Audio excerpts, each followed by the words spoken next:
find who is calling to you. They may have answers. I'm going with you. Anna? No. Excuse me, I climbed the North Mountain, survived a frozen heart, and saved you from my ex-boyfriend, so, you know, I'm coming.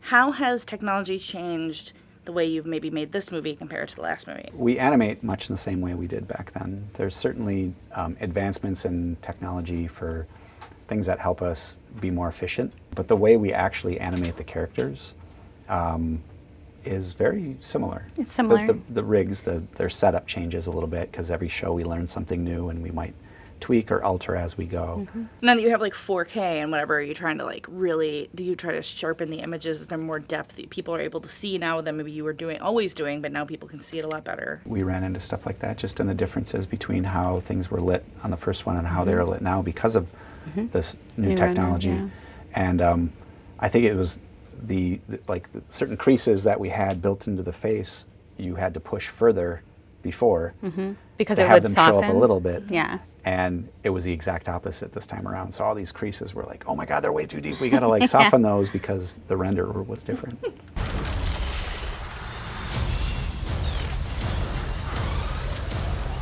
for the cliffs! I'm gonna blow! I've got you!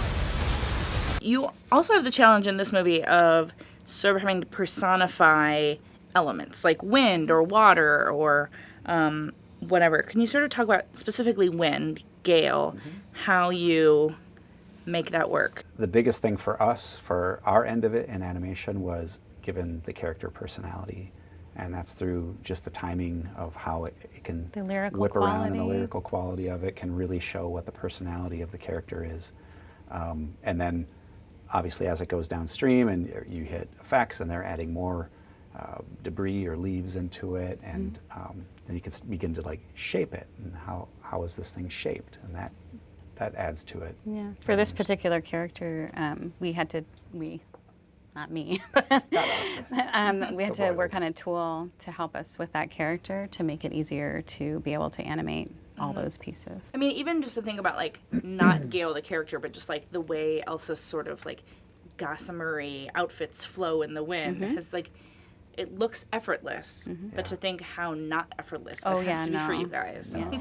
Well, that's a different department. That's tech anim. Yeah. So they follow us in the process. But on this movie, again, we had to collaborate with them much more than we've had to in the past because we have characters that touch each other a lot. We have capes. We have all sorts of things. We have Gale that is part of the reason we can know Gale is there and know her acting is because the clothes are moving, the hair is moving, and collaborating back and forth with that department was really important piece of that character. On the first film as well, when Anna's crossing the fjords in the windstorm, and to know what direction the wind's blowing, because the wind's blowing Anna, and we have to animate her being blown, but then the tech anim has to understand when that wind hits, how it affects the cloth, and the timing between the cloth and the characters. To talk about other departments, like the Nokk is made of water, and Gale is made of wind, and then you're like, deal with this merchandising. Do you know what I mean? Like, good luck. Yeah, a can of air. Just like a box bag of leaves. Yeah, exactly. They'll be like little crystal solid horses. Yeah. It'll be interesting to see what they come up what with. they come up with. Yeah. Yeah, that's kind of exciting.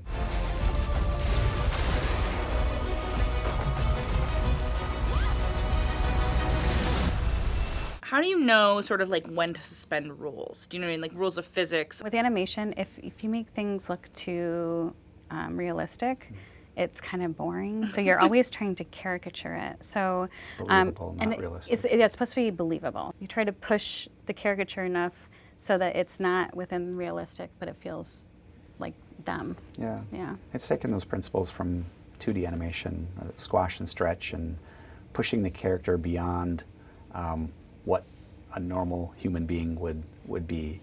But do you guys have like favorite things that are in this movie that we could look out for? Like, favorite Easter eggs? Those kind of get slipped in there, and a lot of times we don't even know.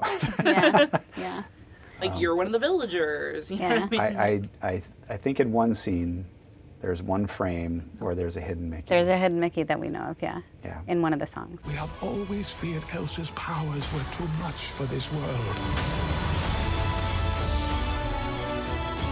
Now we must hope.